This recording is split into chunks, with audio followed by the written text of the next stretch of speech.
Sabe texto favorito? Se aquele versículo me incomoda, eu tenho um texto favorito. Eu tenho um texto, sabe aquele texto que você fala, se tivesse que sobrar uma página da Bíblia, um capítulo da Bíblia, qual é que você pegava? Eu tiraria lá, Douglas, com muito cuidado, Romanos capítulo 8. Romanos capítulo 8. Porque eu entendo que aquele texto, ele determina quem eu sou. Determina para onde eu vou. E determina tudo o que acontece ao meu redor. O capítulo 8, eu acho que ele se destaca porque ele tem alguns pontos que são pontos culminantes do Novo Testamento. E eu acho que vale a pena você investir tempo durante essa semana para reler o capítulo 8. Nós vamos ler aqui, reler o capítulo 8 de Romanos. Mas nessa noite, eu queria me concentrar em 3 versículos. 3 versículos. Mas antes da gente ler esses versículos, eu queria que vocês me ajudassem aqui a ler essa frase que está aqui. Vamos lá? Tudo. Vamos ler novamente? Será que tudo coopera para o nosso bem? Será que é assim mesmo? Romanos 8, versículo 28, nós vamos ler até o versículo 30.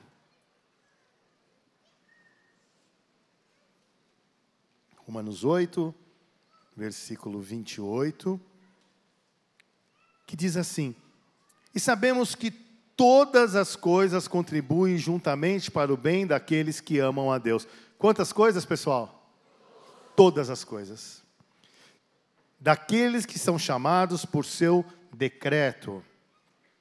Porque os que dantes conheceu, também os predestinou para serem conformes à imagem de seu Filho, a fim de que ele seja o primogênito entre muitos irmãos.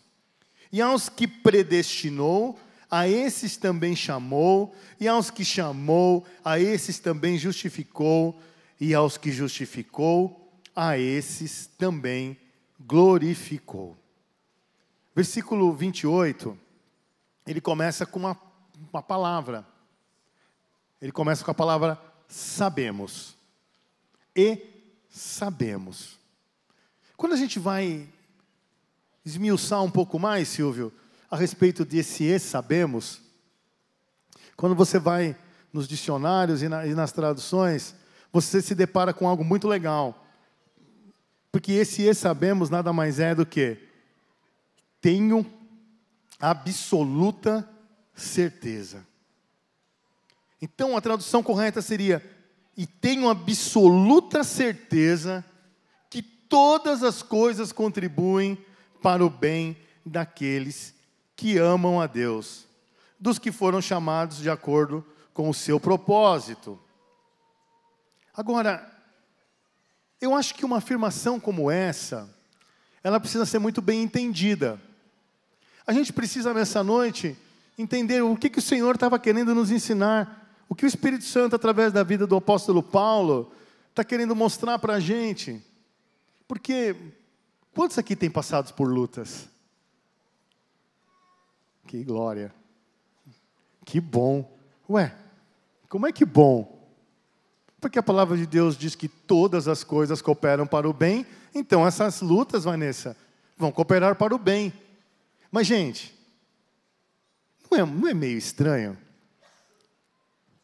É mais ou menos aquele versículo que você diz quando você vai fazer um ofício fúnebre, né? Está lá o pessoal reunido, você fala, olha, a palavra de Deus diz que é melhor estar aqui do que estar numa festa. O cara vai falar, esse cara está louco. E aqui também. Lutas, aflições, como é que isso pode cooperar? Mas a Bíblia diz que tudo isso, que o Espírito diz para nós, tenha a absoluta certeza que tudo isso, Rogério, coopera para o bem. Agora, eu queria fazer uma pergunta para mim nessa noite e dividir essa pergunta com vocês. O que significa Deus age em todas as coisas para o bem daqueles que o amam? que será que o apóstolo Paulo, incitado pelo Espírito Santo, queria dizer com essa expressão do para o bem? Eu acho que a gente precisa definir isso, para que esta palavra, ela crie vida dentro de mim e de você, para que ao sairmos daqui, Abraão, a gente possa declarar, olha, tem enfrentado lutas, essas lutas, mas a palavra de Deus diz que tudo coopera para o bem, e isso também vai cooperar para o bem. O Paulo não está dizendo, irmãos, que todas as coisas que acontecem comigo são boas. Ele não está dizendo, todas as coisas são boas. Não é isso que ele disse. Ele disse, todas as coisas cooperam para o bem. É bem diferente. É bem diferente de nós olharmos esse texto e começarmos a dar glória a Deus, ainda que nós damos glória em todas as coisas também, mas pegar coisas que não são boas e olhar para elas e falar, não, isso é muito bom. Não é disso que o apóstolo Paulo está dizendo. Ele está dizendo que, olha, apesar de que você tem vivido coisas que não são boas, apesar de que a vida não está um mar de rosas para você, de alguma forma, Fábio, vai cooperar para o bem. Vai cooperar para o bem. Porque coisas ruins podem acontecer nas nossas vidas. Coisas ruins podem acontecer nas nossas vidas. Não é verdade, gente, que porque a gente é crente, porque a gente é filho amado de Deus, que nós não podemos passar por dificuldades, que nós não podemos passar por momentos de luta e momentos difíceis em nossas vidas. Isso não é verdade. Até porque o Pai deixou muito claro, através do Senhor Jesus, quando Ele disse, olha, neste mundo você terá aflições. No mundo você vai ter aflições, você vai ter lutas. Mas aí Ele vem, em cima desta afirmação das lutas, Ele vem e declara, cara, mas tenha bom ânimo, porque essas lutas que você está enfrentando no mundo, elas já foram vencidas. Por quem? Pelo Senhor. Pelo Senhor. Já foram vencidas pelo Senhor. Esse mar de rosas, essa vida sem problemas, viver a vida de maneira intacta, nunca foi prometida. Nunca nos foi prometida. Portanto, nós não podemos questionar ao Senhor. Ele nunca nos prometeu algo assim. Cristão, filho de Deus, pode ficar doente. Estamos orando por enfermos aqui. Pode ficar doente. Pode perder emprego. Pode sofrer acidente. Pode ser assaltado. Pode enfrentar as mesmas lutas que todos os outros enfrentam. Tudo isso nós estamos sujeitos. Então Paulo, ele não está dizendo assim, olha, todas as coisas que vão acontecer com vocês são boas. Até porque, se Paulo afirmar isso, ele vai estar negando uma lei, que é a lei da semeadura, que diz, tudo aquilo que eu semear, eu vou colher. Isto é uma lei. E muitas vezes nós nos colocamos diante do Pai e a gente coloca os nossos porquês sem considerar a lei da semeadura. Não que o Pai não possa te perdoar, porque Ele nos perdoa. Não que a situação não possa ser mudada, porque Ele transforma as situações. Mas essa lei, ela é clara. É uma lei sem erro. A lei da semeadura. Agora, o que então o apóstolo Paulo está dizendo? O que ele está dizendo é que se eu amo a Deus, olha como a conversa começa agora a ter condicionais. Se eu amo a Deus, se eu sou filho de Deus, quantos aqui são filhos de Deus? Maravilha. Agora há uma diferença. Quantos aqui, eu quero que você levante a mão mesmo pela fé, vivem como filho de Deus? Pode levantar sua mão, mesmo que você fale mais ou menos, mas levanta, porque é isso. Há uma diferença de ser e de viver como. Todos aqueles que vivem como filhos de Deus, todas as coisas vão cooperar. Tudo vai cooperar. Mas mesmo com todas essas questões, situações difíceis, lutas, por tantas vezes, são difíceis de se entender. Mas o fato é que mesmo sem eu entender, eu posso confiar em Deus. Mesmo sem entender, eu posso confiar em Deus. Mas baseado em quê? Baseado no que sabemos a respeito dele, do nosso Pai. A respeito do caráter do nosso Pai. Quando eu conheço o caráter do Pai, eu começo a olhar para as circunstâncias e para aquilo que a palavra diz a respeito daquela circunstância, e eu me lembro de que aquele que fez a promessa, ele é fiel e justo para cumprir aquilo que prometeu. E a nossa grande dificuldade, André, está melhor, André? Melhorando? A nossa grande dificuldade, André, é que, como nós temos lutado aqui, né, e aprendido juntos, é que nós pegamos uma realidade de um Pai perfeito, que nos ama com um amor perfeito, e nos ama de maneira incondicional, e trazemos para uma realidade. É por isso que o Senhor nos fala, olha, cara, você está pensando de maneira errada, porque Ele diz assim, Luciano, eu não sou homem para mentir. E se já não bastasse isso, Henrique, ele diz assim, e eu também não sou filho de homem, para me arrepender daquilo que eu já falei. Se eu disse, vai se cumprir. Se eu disse, vai se cumprir.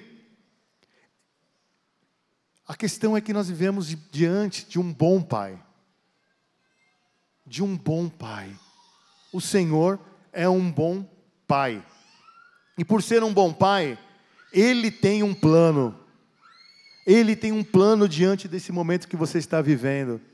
Ele tem um plano diante da crise que eu posso estar enfrentando. Ele tem um plano. O Senhor vai nos dar o escape. De alguma forma, algo irá acontecer. E o que vai acontecer? Eu não sei. Eu só sei que o destino ali final, ou a questão ali que vai ser tratada com o Senhor, terá um bom fim. Porque todas as coisas, Wellington, cooperam para o bem. O Senhor está dizendo isso. Isso vai cooperar para o bem de alguma forma. Na terça-feira eu passei aqui um vídeo da ação da igreja, lá em Brumadinho. Quantos aqui estavam terça-feira? A Igreja Batista de Brumadinho tem feito um trabalho fantástico, absurdo, maravilhoso. E na ajuda com os bombeiros, eles trabalham na lavagem das roupas. Quantos aqui estão cientes disso? Viram reportagens, né? É algo maravilhoso. Mas, essa semana, na quinta-feira, eu vi uma matéria de um culto, de uma igreja que comportava umas 30 pessoas. Mas haviam mais de 400 pessoas reunidas ali para ouvir a palavra de Deus. Fábio, você está dizendo o quê? Eu estou dizendo que em meio àquela tragédia, em meio a tudo aquilo que aconteceu, em meio a choro, em meio a desespero, Deus está operando salvação em Brumadinho. Deus está operando salvação.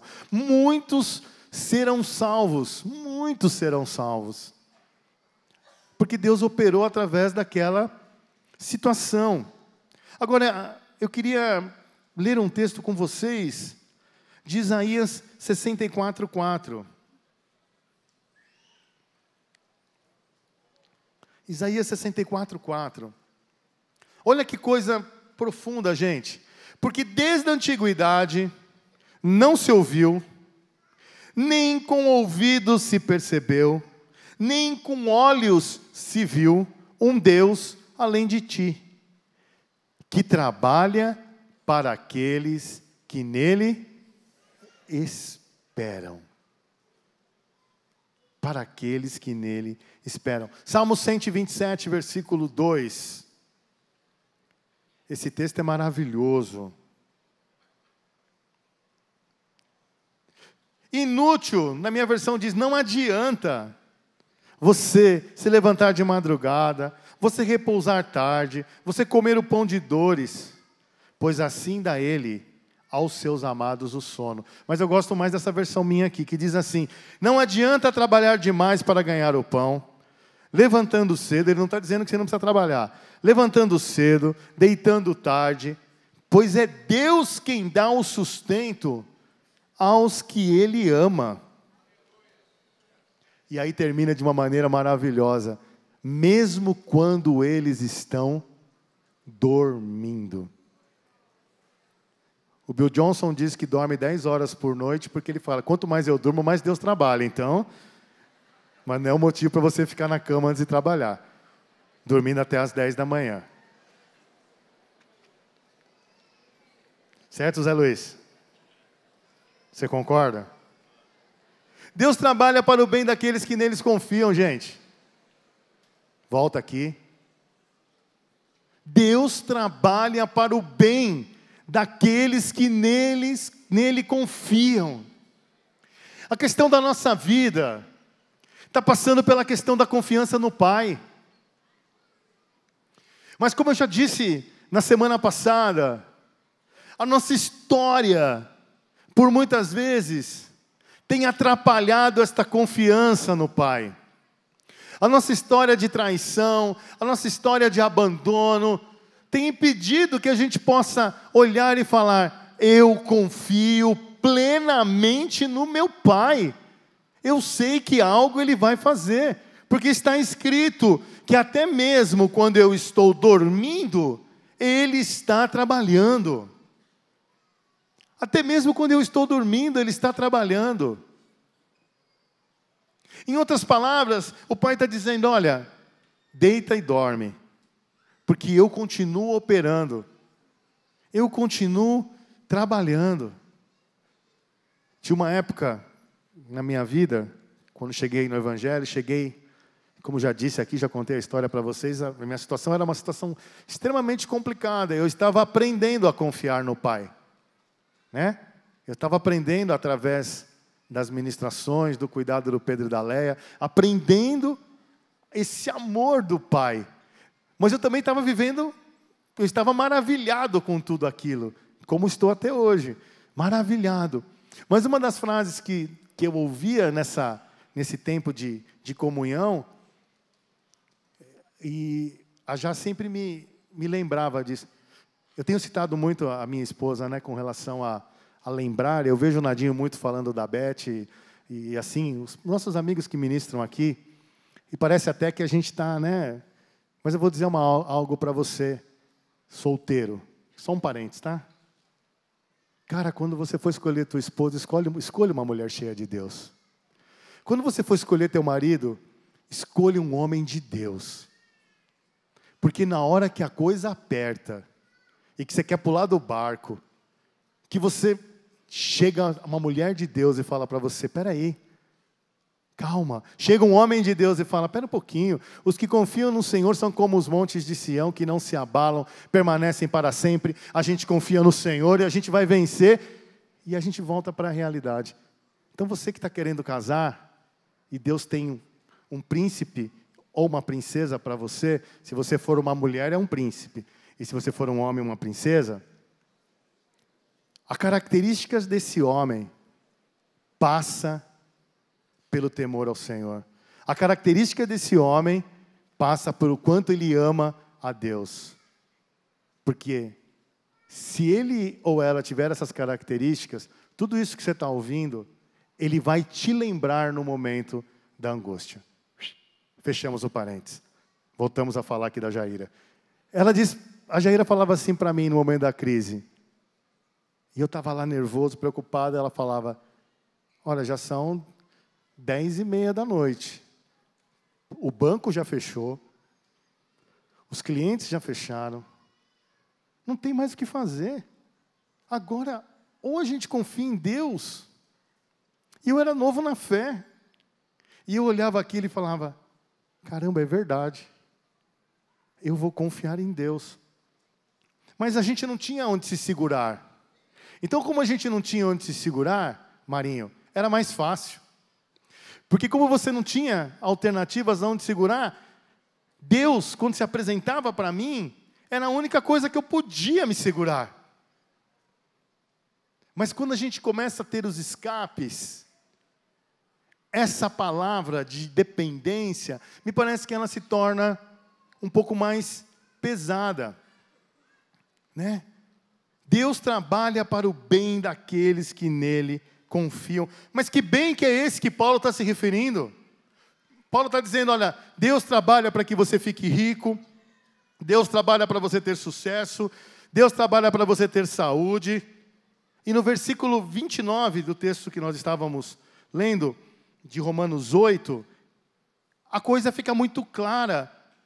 Qualquer dúvida é sanada nesse versículo 29 de Romanos 8.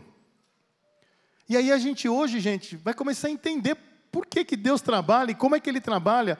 Porque o versículo 29, ele diz assim, a gente vai conseguir, Marquinho?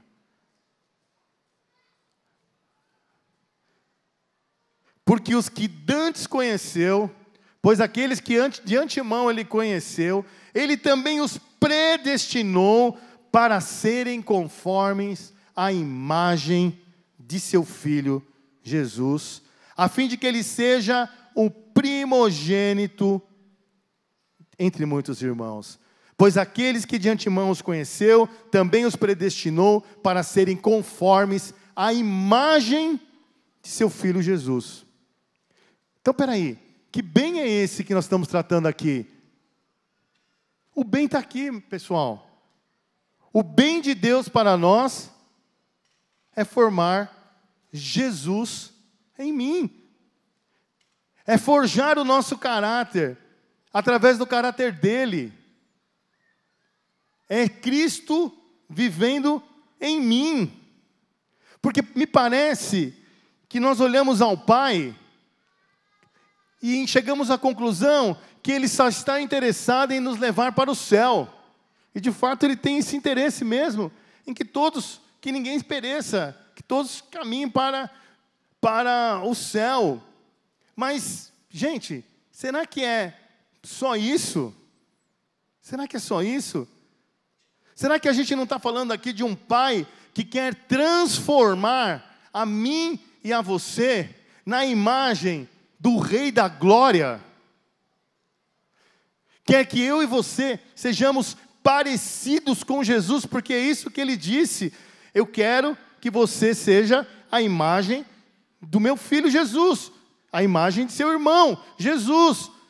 E quando a gente chega e fala como, Ele fala, eu já te predestinei a isso. Eu já estabeleci isso. Isso está disponível a você, viver como Jesus, caminhar como Jesus, pensar como Jesus. Gente, está claro isso? Ele me chamou para isso. O grande e o maior bem que Deus planejou para cada um de nós, que somos filhos. O bem maior que o Senhor planejou para nós, queridos, é que nós sejamos parecidos com Jesus. Parecidos com Jesus. Pensa as qualidades de Jesus. Jesus é bom, Ele é santo, Ele é rei. Ele é rei. Todo poder lhe foi dado, portanto, todo poder me foi dado. Olha cada coisa. Olha só. E aí, a gente vai para o versículo 30. Porque agora Paulo vai nos mostrar como é que Deus vai fazer isso. Porque Ele nos predestinou. E como é que Ele vai resolver isso? Ele diz assim: e aos que predestinou, a esses também chamou. E aos que chamou, a esses também justificou. E aos que justificou, a esses também glorificou. Já que Deus predestinou para que eu e você sejamos semelhantes a Jesus, Ele já providenciou todos os meios para que isso aconteça. Talvez você esteja pensando: cara, o Fábio está viajando, como é que é esse negócio, como é que eu vou ser parecido com Jesus? Não se preocupe com isso. Todos os meios já nos foram colocados e estão disponíveis para mim e para você. Porque Ele me chamou para isso. Está escrito aqui: Ele me chamou e Ele te chamou. O Rei dos Reis, o Senhor dos Senhores, o Criador de todas as coisas, olhou para nós, mirou, falou: Débora, Carlinhos, Alê, Ele nos chamou. Me parece que a gente não está entendendo muito isso. O Rei, o Senhor, Ele falou o teu nome, e Ele te chamou. Você não está entendendo, como disse o Osmar aqui hoje. Cara, o Rei, o Senhor, o dono de todas as coisas, o perfeito, o Criador, Ele olhou para você e falou o teu nome. Antes de você dar um glória a Deus, aleluia, fala bem alto o teu nome. Foi isso que o Pai fez. Ele olhou e falou o teu nome. Ele olhou e falou o teu nome. A gente está querendo ser chamado por tanta gente, e o Rei, o Senhor, já chamou o meu nome. Fábio, eu estou te chamando. E mais do que isso, Fábio, eu quero te justificar também. Isso é demais. Isso é demais. Ele me chamou e Ele me glorificou. Mas espera aí, Fábio, a glorificação é algo que fala de céu. Não dá, aí você já está... mas aqui o texto está dizendo que Ele já me glorificou. Então tem alguma coisa estranha. Se nós estamos falando de céu futuro, e o texto aqui está no passado, que Ele já me glorificou, na mente e nos decretos de Deus, gente. O Senhor, o Pai, Ele já está vendo a gente no céu, desfrutando das coisas do céu. Do céu. Não importa quão estreito está o caminho que a gente está passando. Não dá para a gente colocar essa questão e colocar do outro lado da balança o momento difícil que eu estou passando, a luta que eu estou passando, a oposição que eu estou passando. Porque diante de tudo aquilo, se nós fizermos uma lista de todas as dificuldades que eu tenho passado, todas as lutas que eu tenho passado, a palavra de Deus diz que diante de todas estas lutas, nós somos mais que vencedores. Você é vencedor.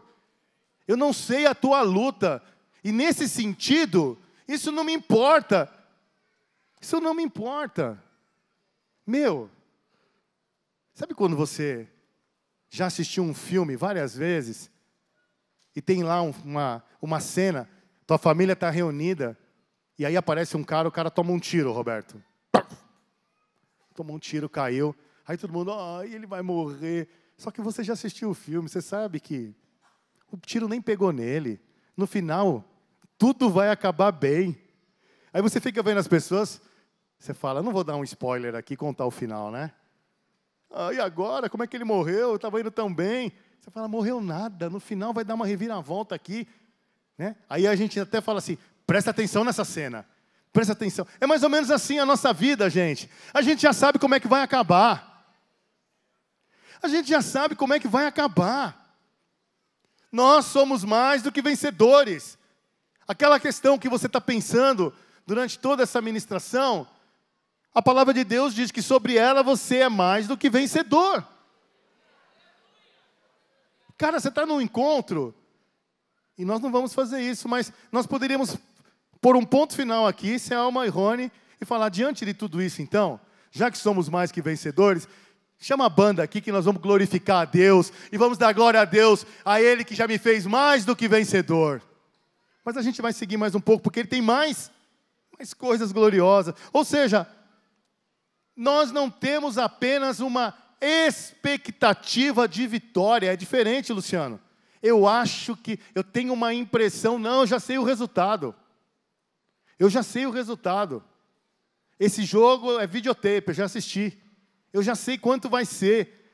E eu sei que no final eu ganhei, porque o Pai ganhou. E eu nem precisei jogar. Nós não podemos ficar no meio do caminho. Porque Deus já decidiu. Não dá para ficar pelo meio do caminho. Ele já decidiu. Calma, Fábio, não adianta você querer ficar pelo meio do caminho, porque o caminho é esse e eu vou te levar para a glória. Então, não dá para ficar pelo meio do caminho. Não dá. Agora, no verso 30, ele diz assim, eu te chamei. Cara, você entende que foi Deus quem me chamou? Foi Ele que quis estabelecer um relacionamento comigo. Meu, o Rei dos Reis, Senhor dos Senhores, o dono de tudo, decidiu ter um relacionamento comigo. Ele resolveu parar e me ouvir. Aquele que deveria ser servido em todas as coisas e deve ser, falou assim, eu quero te servir. Eu quero estar com você. Filho, fala comigo. Filho, fala comigo. Porque eu te chamei. Aliás, você está dizendo que você me ama, mas quem te amou primeiro fui eu te amei primeiro. A palavra de Deus diz que Ele nos atraiu a Ele com cordas de amor. Cordas de amor, isso é apaixonante demais. João 15,16 diz assim, vocês não me escolheram, mas eu vos escolhi. Vocês não me escolheram, mas eu vos escolhi. E agora que eu escolhi vocês, por favor, deem bons frutos. Por favor, sejam a imagem e semelhança do Pai. Por favor, já que vocês foram escolhidos, vivam como escolhidos. Vivam como escolhidos. Antes de Deus criar o céu e a terra, gente, antes de criar o céu e a terra, a gente pensa que céu e terra é algo... Não, mas antes de criar, Ele já tinha determinado que Ele ia amar a cada um de nós. Já estava acertado. Ele já tinha determinado em nos levar para o céu. Sabe aquela capivara? Quem sabe o que é capivara? Ficha corrida. Os BO. Que mais? Tem mais alguma coisa? Gente, sabe aquela listinha que você fala, meu Deus, se isso aqui aparecer diante do Senhor, parece um rolo de papel higiênico que você joga. Você fala, está tudo aí, ó. Sabe tudo isso? E sabe aquela lista dos bons atos, Wagner, que você fez, e foram tantos, inclusive na minha vida? Sabe aquela lista? Cara, os deméritos e os méritos, nesse sentido, não importam em nada em relação ao amor de Deus. Então, cara, Deus não te ama porque você é bom pra caramba, ainda que você deva ser, porque você é a imagem e semelhança do Pai. Mas Ele também não deixa de te amar pelas pisadas de bola, não que você não tenha que se esforçar para não pisar. Mas a gente entra nessa loucura de avaliar o Pai através de uma performance. E a gente tem até falado bastante das performances negativas, mas muitas vezes a gente avalia através das performances positivas. A gente pega a nossa agenda e fala, bom, segunda-feira, discipulado, terça-feira eu fui no ID, quarta-feira eu liderei uma célula, quinta-feira eu supervisionei, sexta-feira eu fui na vigília, sábado eu cuidei de 2 irmãos, e agora no domingo, culto da manhã e culto da noite. Ê, Deus! Vê aí, né? Dá uma olhada aí, né? Ajuda eu. Ajuda eu. Como se isso fosse mudar o caráter de Deus.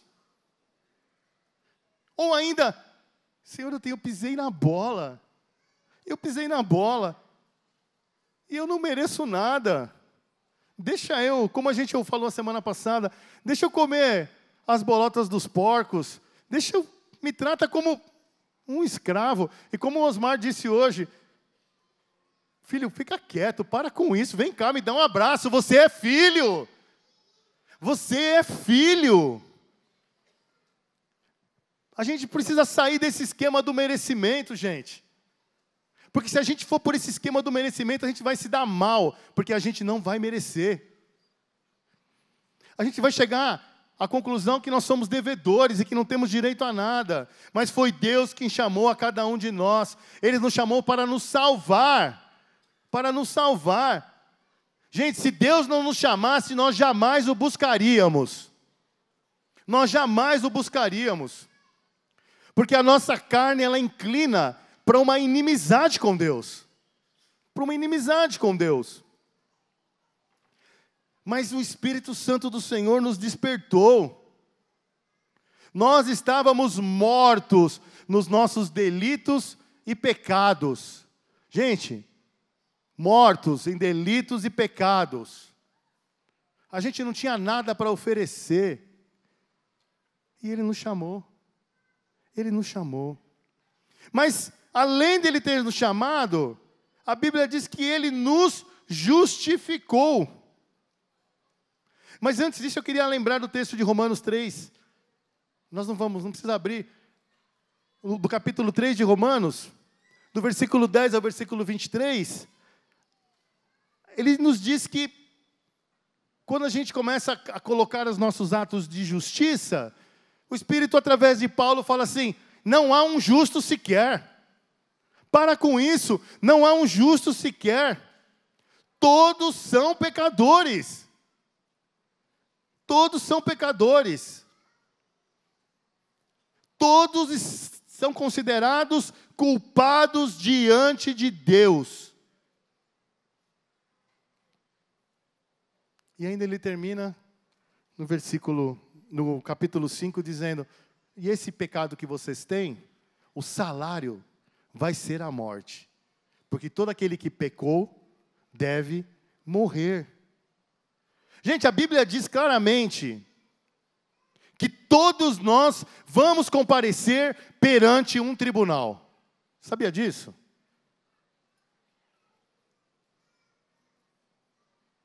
Todos nós vamos comparecer perante um tribunal. E esse tribunal é o justo tribunal de Cristo. E todos nós vamos ter que prestar contas. Nós vamos ter que apresentar a nossa vida lá. Nós vamos ser julgados, guarda isso, comece a se arrepiar aí. Nós vamos ser julgados pelas nossas palavras. Nós vamos ser julgados pelas nossas obras. Nós seremos julgados pela nossa omissão. Está lá em Mateus 25, é só você olhar isso. Pelos nossos pensamentos, pelos nossos desejos. E a gente vai chegar à conclusão de que a gente é mais pecador do que a gente imaginava. E aí lascou, porque se eu estou no tribunal, e aí vai ter uma cláusula lá. Esse tribunal aqui, ele vai determinar se você vai entrar no céu ou não. E aí você fala: tá, mas e aí, qual é a condição? Para entrar no céu não pode ter pecado. E aí, gente? Firme aí, todos aqui? Vai ter um final bom, fica tranquilo. Todas as coisas cooperam para o bem. Para entrar no céu não pode ter pecado, não tem jeito. Acabou. Então você, como eu, pode estar dizendo assim: então ferrou. Eu estou perdido. Eu estou perdido. Não é isso mesmo? Se a condição for essa, eu estou perdido. Não há nenhuma chance de eu ser salvo, Senhor. Mas e o esforço, e a célula, e a supervisão, e o trabalho, e o trilhas, e a batucada, e o... Acabou, amigão. A condição aqui é pecado. Não tem como você aqui entrar por esforços e méritos. Mas todas as coisas cooperam para o bem. Tem uma grande notícia. A grande notícia é que o que nós não podíamos fazer para chegarmos diante do Senhor em condição, Deus fez por nós. Ele enviou o seu Filho ao mundo. Ele nos substituiu. Ele foi à cruz em meu lugar e no seu lugar. E quando ele estava na cruz, Deus lançou sobre ele todos os meus e os seus pecados. Cristo foi moído. A Bíblia diz que ele foi transpassado. E o motivo de tudo isso foi o meu e o seu pecado. Naquele momento ele foi feito pecado por mim e por você. Ele foi feito maldito por mim e por você. Mas naquele momento ele pagou a nossa dívida. Então tudo isso que você está falando, essa capivara aí que você apresenta, ela já está paga. Ela já foi paga.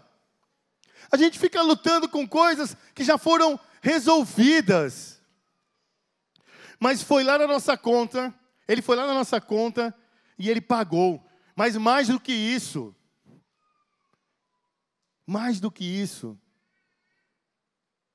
ele fez um depósito infinito de justificação, de graça e de bondade sobre nossas vidas. Infinito. Um depósito infinito. Portanto, querido, nenhuma condenação há para aqueles que estão em Cristo Jesus. Se isso tem impedido de você avançar, cara, eu estou te desafiando essa noite, se arrepender, mudar de vida, mudar de destino, olhar para frente e declarar com os seus lábios: nenhuma condenação há para aqueles que estão em Cristo Jesus. É a palavra de Deus quem diz isso. Portanto, eu sou livre de condenação.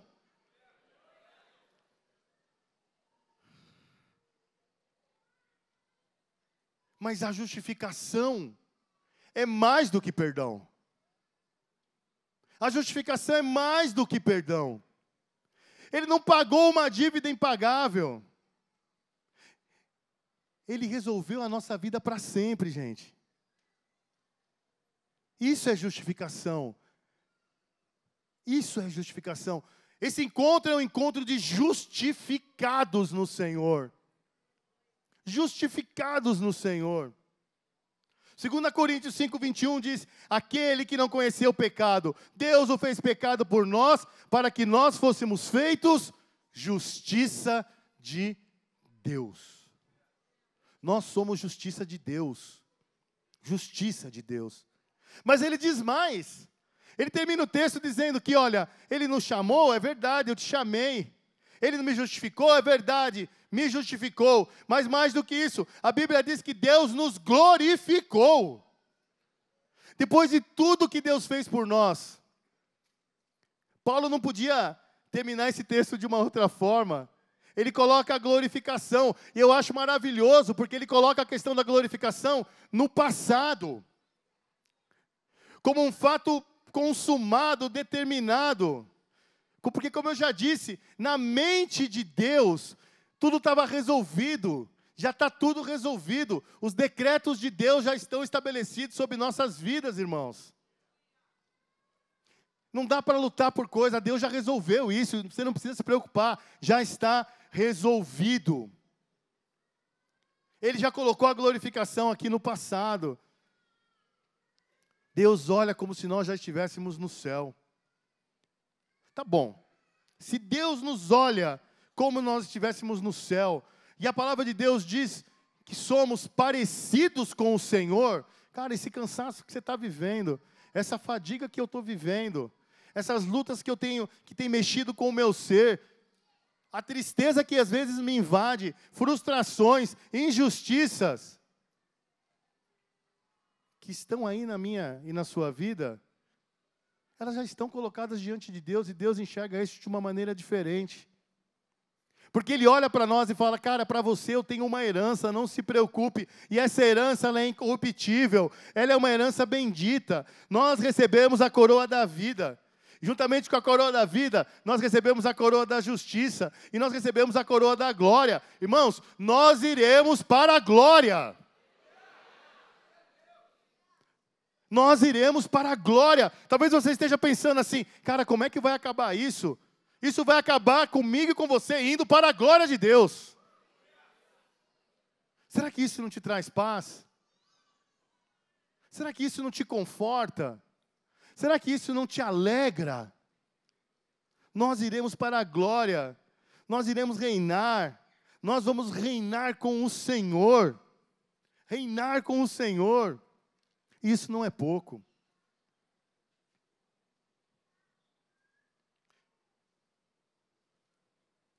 Eu acho que a gente precisa se lembrar de uma parábola que o Senhor nos deixou. Lá em Mateus 18, no versículo 21 ao versículo 35. E eu não vou ler o texto, você conhece. Essa parábola é a parábola dos talentos. E essa parábola, ela diz que um homem, ele devia ao seu rei uma quantia muito alta. E essa parábola não é a dos talentos. Essa é a palavra do Senhor incompassível aqui, do servo incompassível. Olha só, ela devia 10.000 talentos. 10.000 talentos é quase nada. O cara devia 350.000 toneladas de prata. E ele não tinha nada. Ou seja, tinha uma dívida impagável. Não tinha como pagar. Não tinha como pagar. E mesmo sendo uma dívida enorme, aquele rei olha para aquele cara e fala assim, eu decido te perdoar toda a dívida. Gente, já pensou você dever 350.000 toneladas de prata? Esse peso dessa dívida sobre você, a condenação vindo, os credores querendo levar os seus filhos, tomar tudo. E aí esse credor chega e fala assim, você não me deve mais nada. Acabou. Como é que você ficaria? Assim? Você ficaria em silêncio? Como é que você ficaria? Você não me deve mais nada. Está tudo certo. Sabe, gente, Jesus está ensinando a gente nessa parábola que foi isso que Deus fez por mim e por você. Foi isso que Ele fez por mim e por você. Ele decidiu. Volta aqui. A dívida está paga, volta. Ele decidiu pegar essa dívida impagável e resolver. Tirar da nossa conta. Tirar da nossa conta. Mas Ele é justo. Alguém tinha que pagar essa conta. Ele pega toda essa dívida e coloca na conta de Jesus. Olha que coisa boa. Jesus olha e fala, o que é isso? Isso aqui é a conta. É a conta do Vagninho. Não é essa aqui. Essa aqui é a conta do Rony. Essa aqui é a conta do Marcelo Nogueira. E essa conta? Essa conta é deles. Mas eu pego essa conta e eu transfiro para você. Porque se não fosse assim, ele não seria justo. Ele não seria justo. E Jesus fala, eu pago a conta com o meu sangue. Eu pago a conta do Van. Eu pago a conta. Eu pago a conta da Maria. Eu pago a conta da Amanda. Eu pago a conta. Quanto é a conta? A conta está paga. Eu pago a tua conta, eu pago a tua dívida, eu pago. Não há dívida mais, eu pago a dívida. Não há um escrito de dívida mais, eu pago a dívida. É preciso morrer para pagar a dívida, eu morro por eles.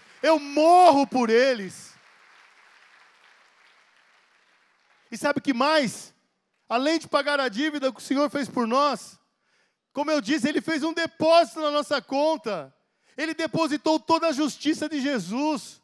Um crédito infinito de justiça. Por isso que eu amo tanto o texto de Romanos, como comecei, porque Romanos 8, versículo 1, ele começa categoricamente dizendo: nenhuma condenação há para aqueles que estão em Cristo Jesus. Nenhuma condenação há para mim, nenhuma condenação há para você. Você é livre.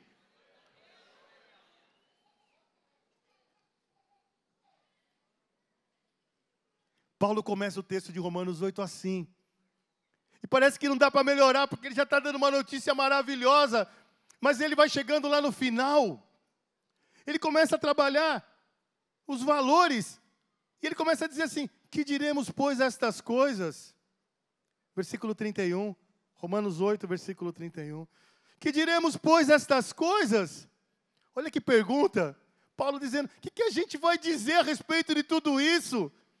O que a gente vai dizer diante dessa grande salvação? O que a gente vai dizer diante de tudo que recebemos do Pai? O que a gente vai dizer? E o apóstolo Paulo diz assim: o que a gente vai dizer? Nós vamos dizer: se Deus é por nós, quem será contra nós?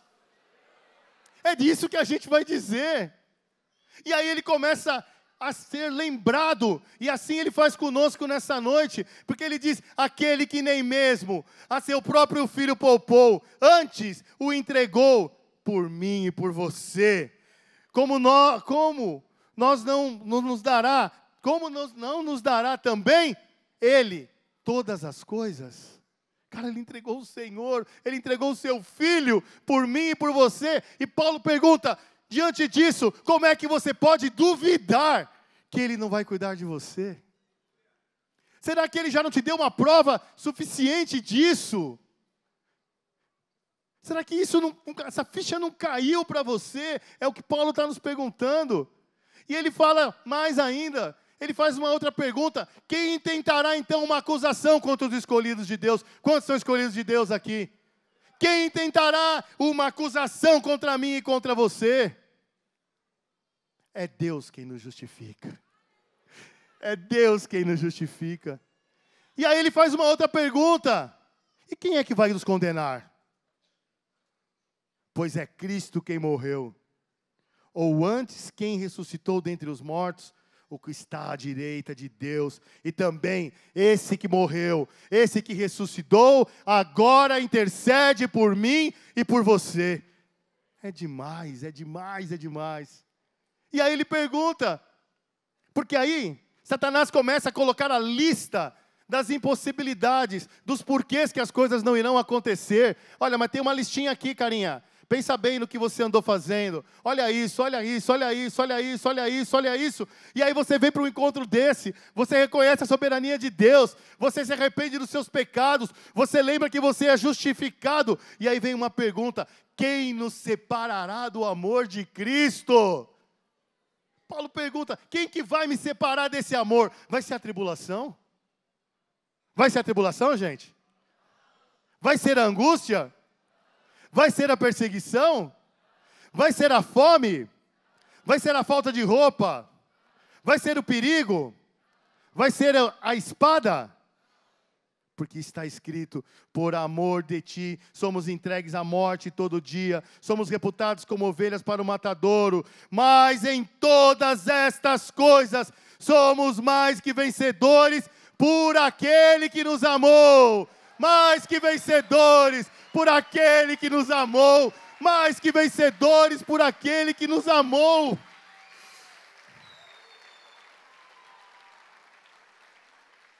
E diante dessa grande verdade, quando o apóstolo Paulo se depara com essa grande verdade, que ele reconhece que ele é mais que vencedor, ele faz uma afirmação aqui maravilhosa, porque ele diz assim: eu não tenho mais dúvida nenhuma, eu não tenho dúvida, porque bem certo eu estou de que nem a morte, nem a vida, nem os anjos, nem os principados, nem as potestades, nem o presente, nem o que há de por vir, nem a altura, nem a profundidade, nem alguma outra criatura pode me separar do amor de Deus que está em Cristo Jesus, nosso Senhor. Nada pode nos separar do amor de Deus, gente.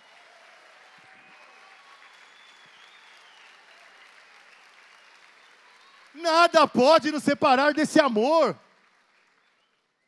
A gente precisa desfrutar disso. Nada. Quando a gente senta com o Pai pela manhã, ou pela tarde, ou pela noite, ou durante o dia, quando você está lá com o Pai, que você senta com Ele na sala do banquete, no teu tempo com Ele, e que você começa a falar, seja lá qual for a situação, seja uma questão de um arrependimento, de um pecado, que você leva de uma súplica, não importa, o que você vai encontrar ali é amor. É amor. É amor. É amor. Em todo tempo, amor. Quantos músicos vêm para cá? Eu vou repetir as 5 perguntas que Paulo fez. E essas perguntas precisam ser respondidas por você e por mim. Essas perguntas são cruciais para a nossa vida. Na verdade, as respostas são cruciais para a nossa vida. Se nós respondermos certo essas 5 questões, Letícia, está tudo resolvido. Está tudo acertado.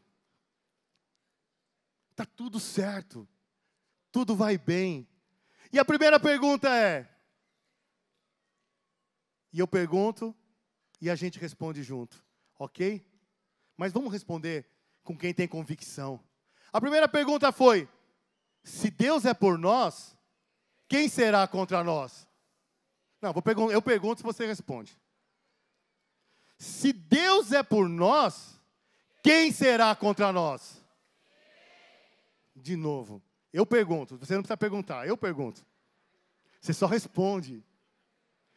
A pergunta é: se Deus é por nós, quem será contra nós? Ninguém! Ninguém! Agora eu te faço uma pergunta: Deus é por nós? Acabou, gente. Se Deus é por nós, ninguém será contra nós.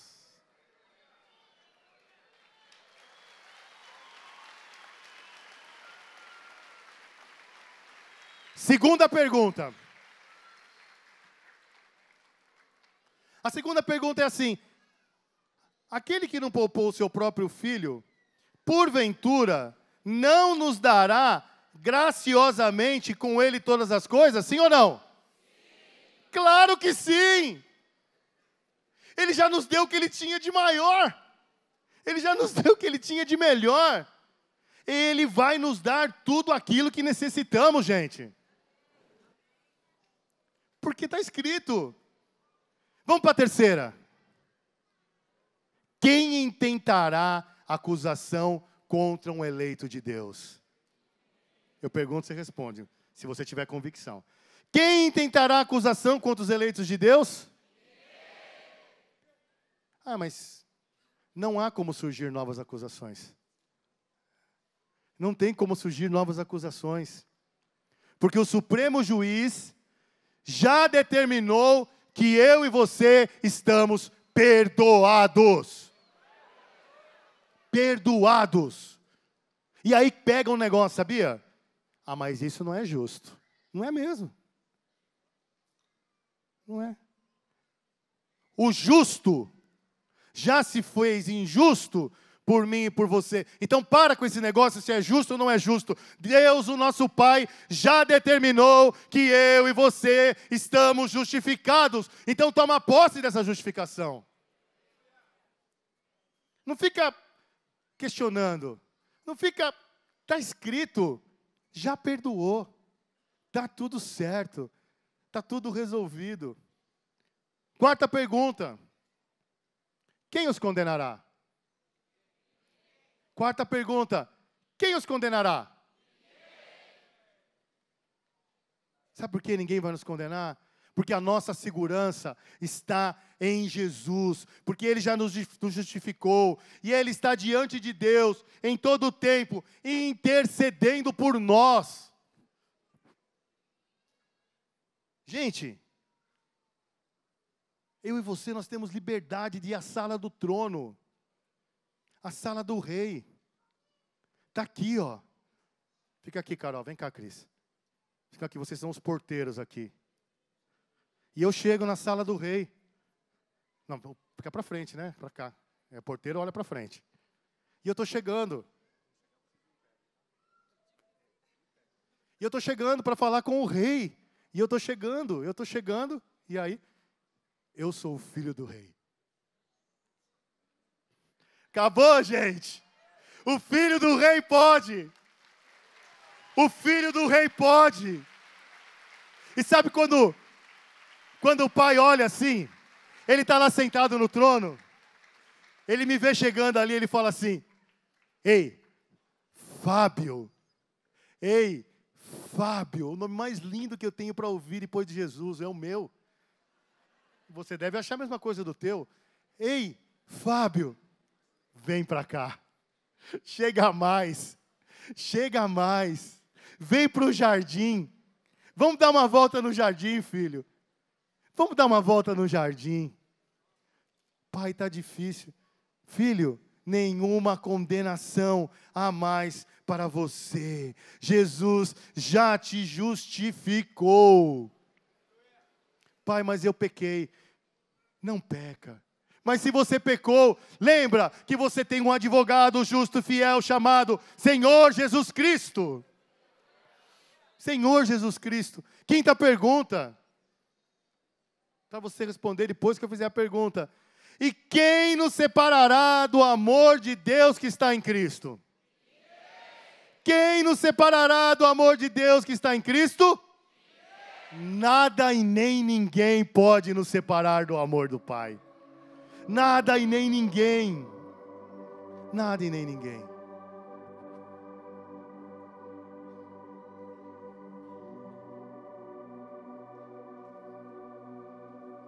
Tem como não ser ufanista com tudo isso?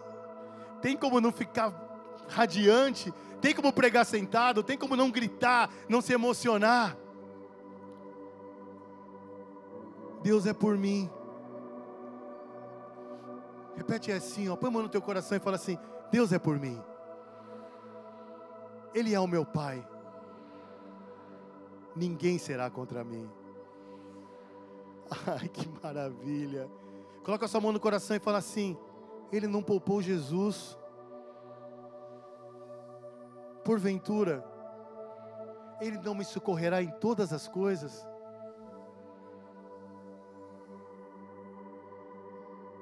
Continua com a mão no teu coração e diz assim, como alguém pode me acusar, se eu sou eleito do Senhor?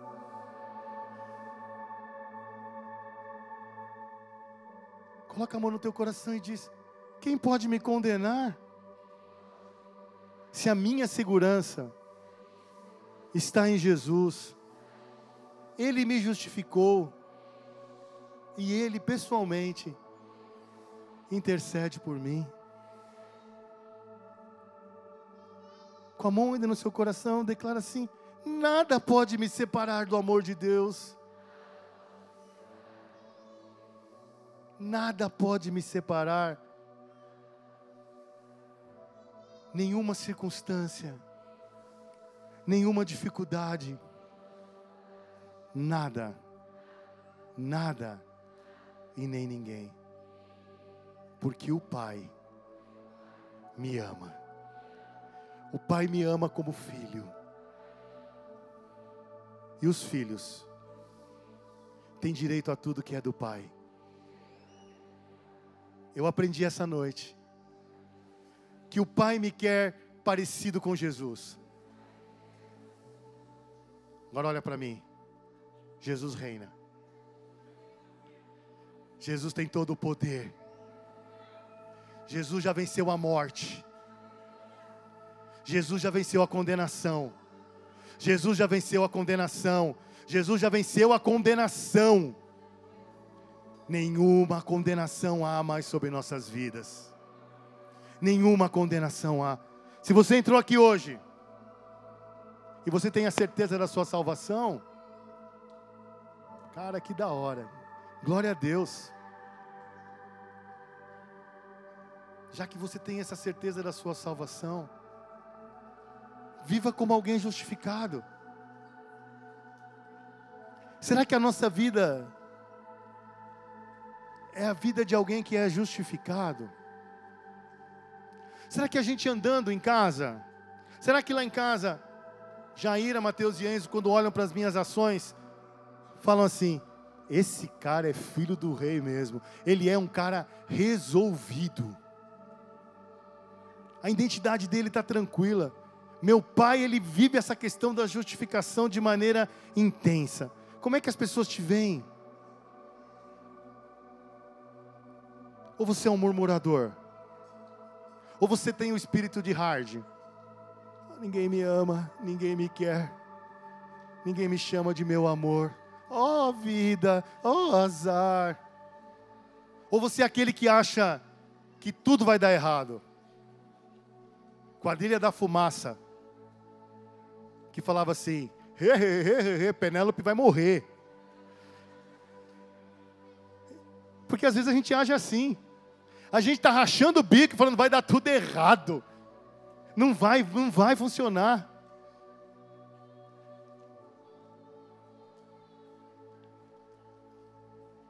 Deus está te chamando para viver intensamente com Ele, como filho.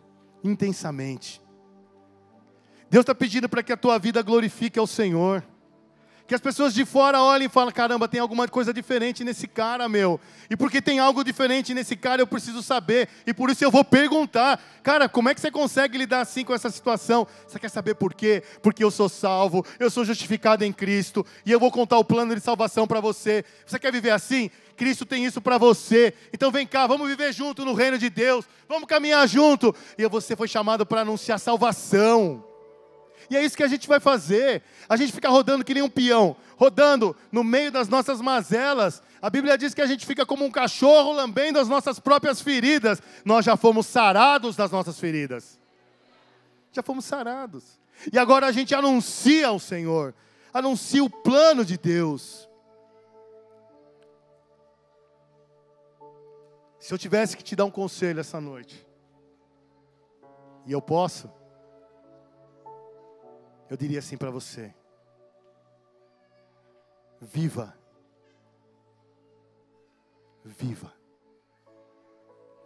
Viva. Curta a vida. Curta a sala do banquete com o Pai. Curta o passeio no jardim. Vai passear com o papai no jardim. Fala com ele. Fala com ele. Curta a vida, porque Deus tem o melhor para você. Porque como a gente já viu aqui hoje, você e eu, nós somos mais do que vencedores em Cristo Jesus. Vamos aplaudir o Senhor?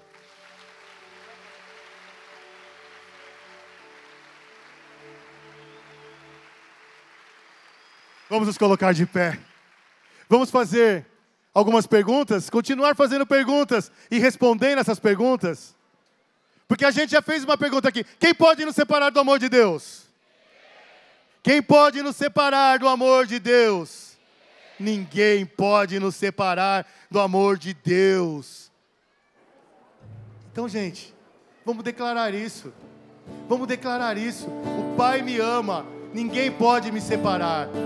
Vamos falar isso com o Pai.